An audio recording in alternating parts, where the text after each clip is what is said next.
একটা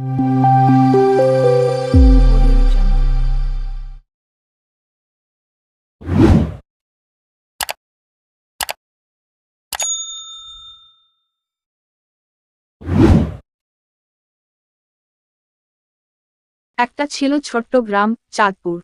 গ্রামের এক কোণে থাকতো অভাব নামের এক গরিব ছেলে। তার মা মাঠে কাজ করত, আর অভাব সারাদিন গরু চড়াত। অভাবের সবচেয়ে বড় ইচ্ছে ছিল পেট ভরে খাওয়া, রুটি, ভাত, ডিম, দুধ, সব একসঙ্গে। কিন্তু বাস্তবে ওর ভাগ্যে মিলত শুকনো ভাত আর লবণ। একদিন দুপুরে গরু চড়াতে চড়াতে অভাব এক বুড়ি মায়ের সঙ্গে দেখা পেল।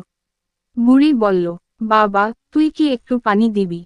অভাব নিজের কলসিতে থাকা শেষটুকু পানি বাড়িয়ে দিল। বুড়ি মায়ের চোখে ঝিলিক পড়ল। সে বলল, তুই বড় দয়ালু ছেলে, এই নে, একটা রুটি নিচ। তবে এটা সাধারণ রুটি না, জাদুর রুটি। অভাব অবাক হয়ে বলল, জাদুর রুটি? বুড়ি মায় হেসে বলল, হ্যাঁ, এই রুটিটা বলবে, রুটি, রুটি, খাবার দে, তখনই যা চাইবি তাই হাজির হবে। কিন্তু একটিমাত্র শর্ত, লোভ করিস না। এই কথা বলে বুড়ি মা হাওয়ায় মিলিয়ে গেল। অভাব বিস্ময়ে তাকিয়ে রইল। বাড়ি ফিরে মা কে সব বলল।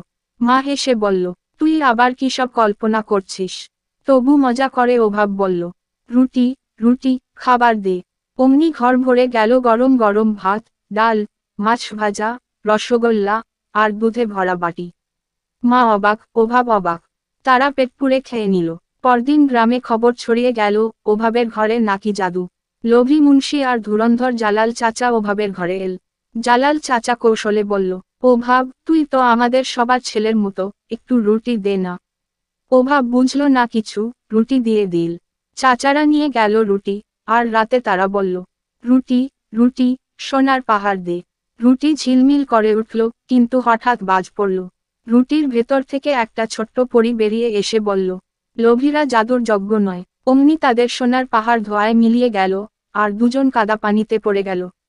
পরদিন সকালে অভাবের দরজায় টুপটাপ শব্দ। বাইরে তাকিয়ে দেখে, বুড়ি মা দাঁড়িয়ে আছেন। বুড়ি মা হাসলেন, বাবা, তুই আমার কথা রেখেছিস। এই নিয়ে, রুটিটা চিরকাল তোরই থাকবে। কিন্তু মনে রাখবি, জাদু তখনই কাজ করে, যখন মন ভালো থাকে।